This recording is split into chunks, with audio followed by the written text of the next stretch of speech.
it's Freelee the Banana Girl here. Today is day 4 of the 30 videos in 30 days, and today's topic is getting fat on a high carb, on a raw food lifestyle. You look pretty fat. Turner, do a swirl for us. Do a swirl. Swirl the physique. Just go back to the bumblebee has arrived. There's no cellulite in the back of your legs anymore. No, do you remember there used to be? At the start there used to be. What sort of treatment did you get? No treatment. Did you buy one of Matt and Angela's no lipo cleanse things or something? $500? No. So give me, okay. No, I didn't. What about the dog? What's the little mutt doing? Tigsy.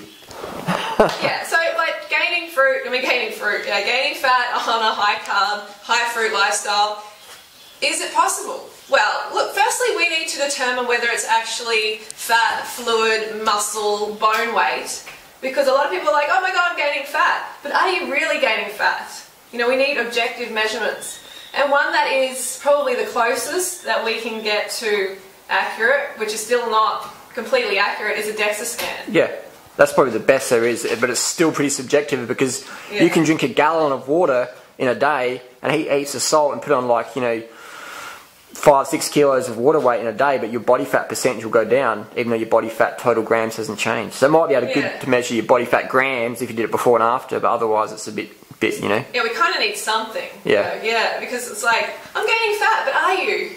You know, we need some sort of measurement. That's why long term is always the most objective, isn't it? Yeah, definitely. Where's the fat fruitarians or McDougall people? There's no long term, high carb, raw vegan people who are fatties. Well, there isn't. They're lean beans. So why do people say they've gotten obese on fruit? Do people really say that? Yeah. Oh yeah. No. It's impossible to get obese on fruit. It is absolutely impossible. But, you know, we need to take into account a lot of things. Like, there's so many variables that contribute to people gaining weight. Okay, there's sodium. You know, how much sodium are you consuming or were you once consuming as well? There's also, if you're coming from an eating disorder, like I was, I had anorexia and bulimia, and I actually had low thyroid function. Ah, thyroid, the good old T, thyroid. Yeah. I had a blood test, it was diagnosed with low thyroid, they put me on medication, I was on that for about 6 months to a year, and guess what? You know, now I don't have any thyroid issues, it's not slowing me down at all, but because I had that problem and I came to this lifestyle, of course I was going to gain a little bit of weight, because I was coming from anorexia and bulimia, and you know, whenever you create a calorie deficit, you forcefully take 1,000 calories, 1,500 calories away from what your body needs every day, then it's going to catch up. There's going to be a time where it rebounds and catches up. But is that is it the fruit making you fat? No. No. So those people with thyroid issues, which is pretty common unfortunately, I see a lot in the cycling community and that, and even myself had a few thyroid issues for a while because I was just, used to doing stimulants and drugs, party drugs and shit like that, and that does have a long-term effect. On your metabolism, definitely. Yeah. You know, and so, there's probably no people out there at all who haven't tried a diet. Yeah. Everyone's tried a diet. And most people are on a diet. Yep. At any time. Like, they're on a diet at some stage. And I think the camera's shaking off. I'm just shaking. Cold? A little bit. Oh, he's cold. So everyone's been on a diet or they're on a diet. And then they come to this lifestyle and they start eating normally. Yeah. So their body has been yo-yoing. Yep. They've been in this yo-yo stage. And then all of a sudden they're getting sufficient calories. And their body's starting to heal. The body starts to, hold on to the nourishment. And the water. Hold on to the water for healing purposes. Hormonal purposes. Definitely. Beneficial. We need to go through that stage before our body balances out. I mean, I'm living proof. I was, over 40 pounds heavier than now. Yeah.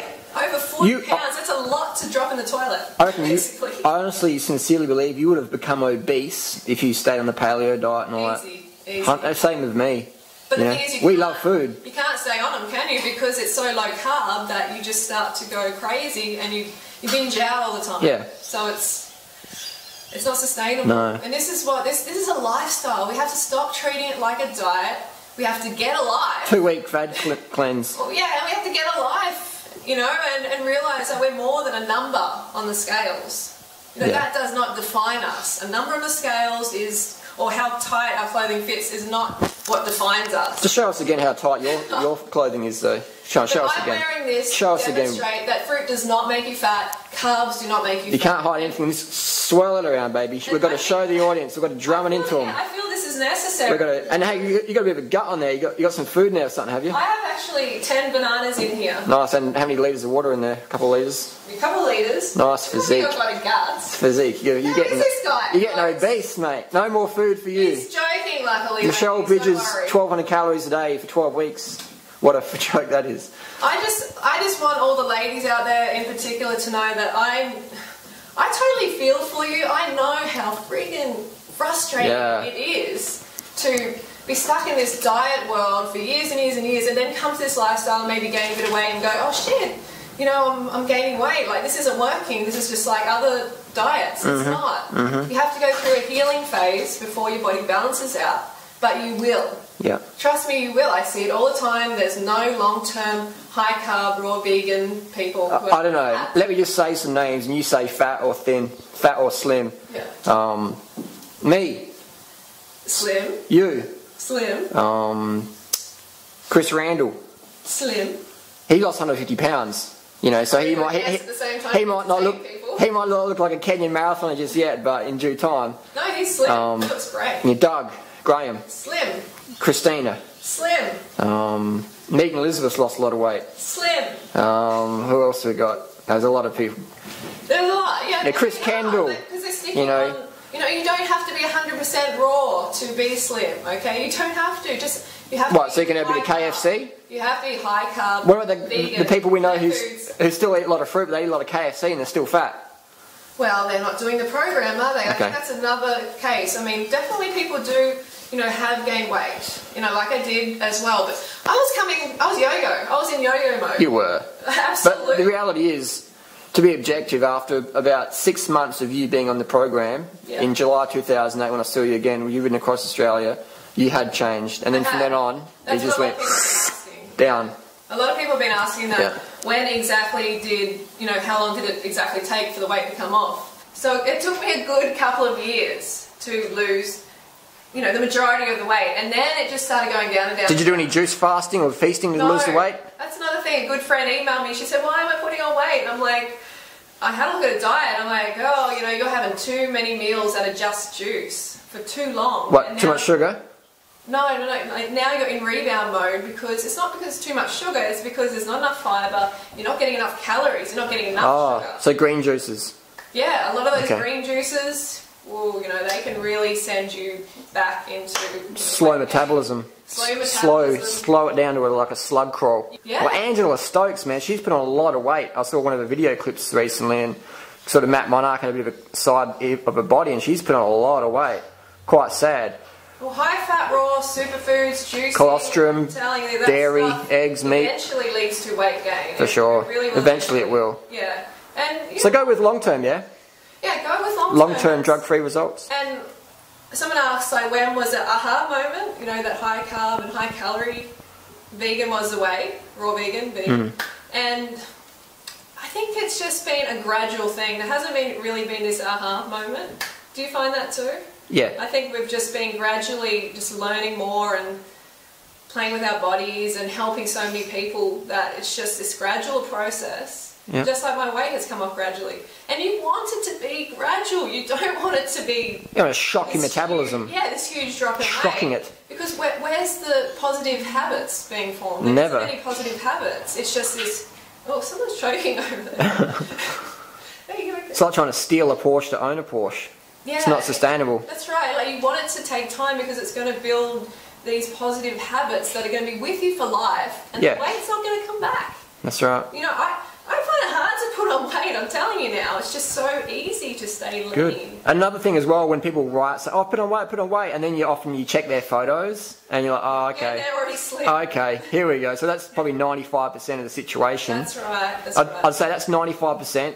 They're just freaking out about nothing, or they've got really poor posture and their stomach muscles are really weak, so they eat a banana and they get fat. That's another thing, yeah. I mean, like, I know it can feel like coming from anorexia myself, as soon as I started eating enough calories, you know, when I was eating big fruit meals, my stomach would distend, like it does now. And mentally, I'd start to think, I'm fat. God, I'm fat. I just gained 10 pounds of fat in a meal. Yeah, oh no, I'm fat. So they're 95% of the people you read in forums, I'm fat, I'm fat, I'm fat, I'm fat, I'm fat, and then you look at their photo, like, okay, issues. Also, and then, the advice, listen to your body. Yeah.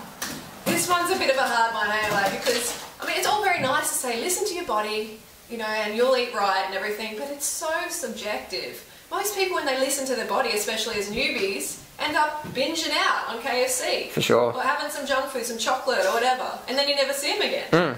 So that's why we need calorie requirements, we need calorie recommendations, like minimums. Okay, it's not going to be for everybody, but we have observed 2,500 calorie minimum for women, like across the board. They seem to thrive at that minimum, and then they go up from there. So that's why we give these recommendations. Eat as much as you want, or we want you to little, listen to your body, of course. But people seem to enjoy being told to eat less. Yeah. What is that? I think people, they almost want to fail, so then they can say, I tried that thing, I tried it, and then like I eat KFC now. Yeah. You know. No, you can do this.